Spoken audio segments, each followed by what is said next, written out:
40 થી 50 વર્ષ પહેલા જે ગામડાની અંદર ખેડૂતો કે રેટ દ્વારા બળદ અને રેટથી પાણી અને પિયત કરતા, એટલે કે બિલકુલ આજ આપણી સરકાર એમ કે તમે આત્મનિર્ભર બનો, તો આજથી 50 થી 60 વર્ષ પહેલા ખેડૂતો આત્મનિર્ભર હતા, તો રેટ હાંકતા હતા. તો હવે રેટ શું છે આજના જમાનામાં કોઈને ખબર નથી. તો હું એ માટે વિડીયો બનાવું કે રેટના તમને બધા જે પાર્ટ છે એ બતાવી દઈએ, જે જૂના બે બાપા છે.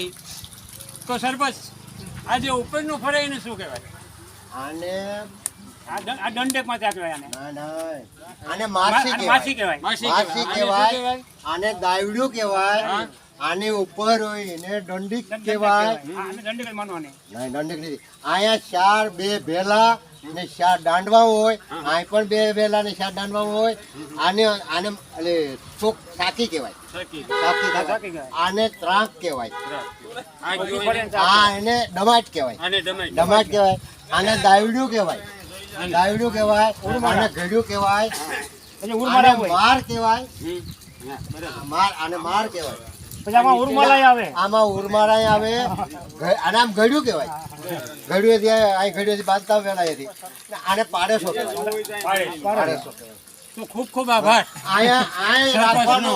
માંડાભાઈનો કે આજે ખરેખર ગાંધીનગરની અંદર અમને અમારી સંસ્કૃતિ, અમારા જે બાપ દાદા જે કરતા હતા અને કઈ પરિસ્થિતિમાં ખેતી કરતા હતા એનું ખરેખર અહીં જ્ઞાન આપ્યું. અને જૂના લોકો પણ છે. તો આજના યુગમાં ખરેખર આત્મનિર્ભર બનવું, તો આત્મનિર્ભર કઈ રીતે બનવું કે નહીં ડીઝલ, નહીં કોઈ સાધનો, માત્ર બળદથી, હાથથી. તો તેથી મારા બાપા છે ને 5.5 ફૂટના હતા અને અટાણે એવડા થઈ ગયાનું કારણ એક છે કે નથી મહેનત કરવી. તો અમે આ ખરેખર આ તમામ લોકોને જાણ કરવા ખાતર જ વિડીયો બનાવીશું. આમાં આ મેં હાકલ છે. આ મને બધે અમને